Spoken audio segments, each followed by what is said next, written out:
La vague coréenne en Asie, c'est un peu le monde moderne à l'envers. Il y a 20 ans, les modes étaient nippones et la culture japonaise très présente en Corée du Sud. Désormais, c'est la Corée qui donne le là. En 2009, le boys band coréen SHINee entame une tournée au Japon.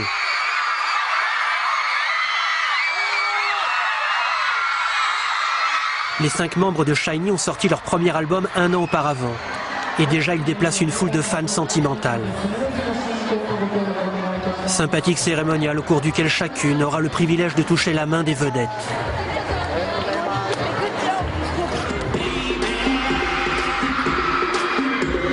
Après vient l'heure du concert et des jeux de lumière.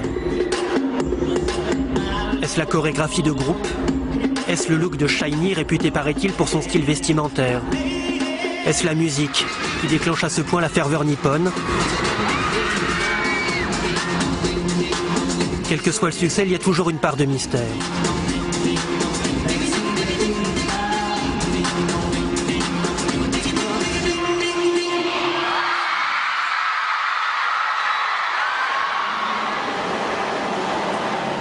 À Séoul, rencontrer les 5 garçons de SHINee n'est pas une simple affaire. Ils sont en contrat avec une agence artistique, SM Entertainment, qui compte dans son écurie nombre de jeunes vedettes coréennes de la K-pop. Ce jour-là, une 60aine de collégiennes attendent SHINee, qui vient enregistrer une chanson pour une émission de télé. Pas de chance pour elle, SHINee est entrée par une porte dérobée.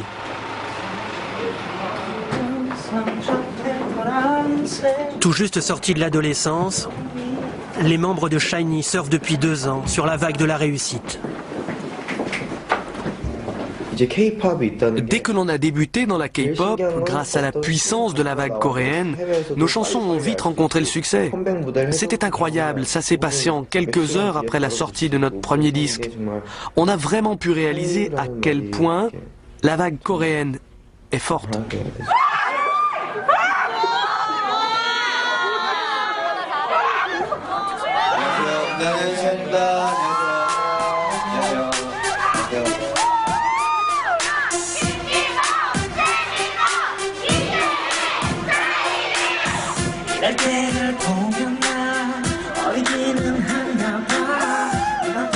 SHINee chante des textes en coréen dont les titres ou les refrains comportent des mots américains.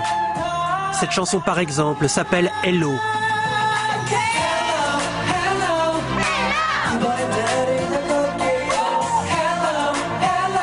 La K-pop coréenne, d'un point de vue artistique, vise officiellement le très haut niveau. Et du point de vue commercial, très clairement, le marché étranger.